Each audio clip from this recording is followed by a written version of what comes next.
तुम्हारा तारा टुक टुक ऐसे काहे निहारा तारा देखत नी मीठी मीठी मुस्की तुम्हारा तारा टुक टुक ऐसे काहे निहारा तारा कथी चले तोरा मन में सांवरिया हटे हटावल ना हटे ना जारिया जनमा रे जान मधुन कलर सारिया मन करे कहसली भरिया कवरिया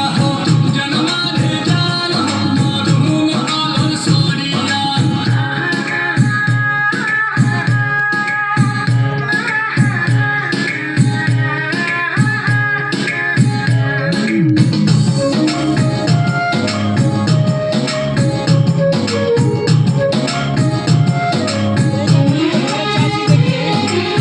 बिजली तू ढाहो तारू दिलवा पे हमारा हो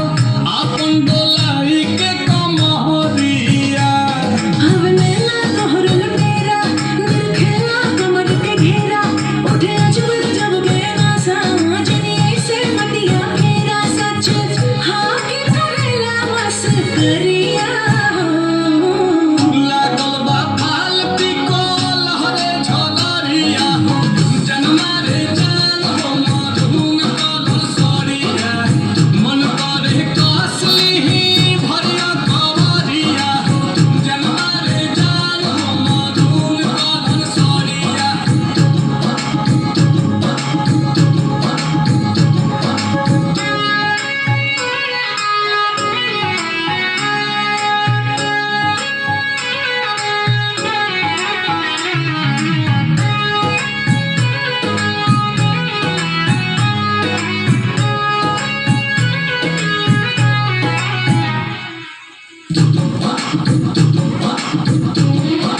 हटे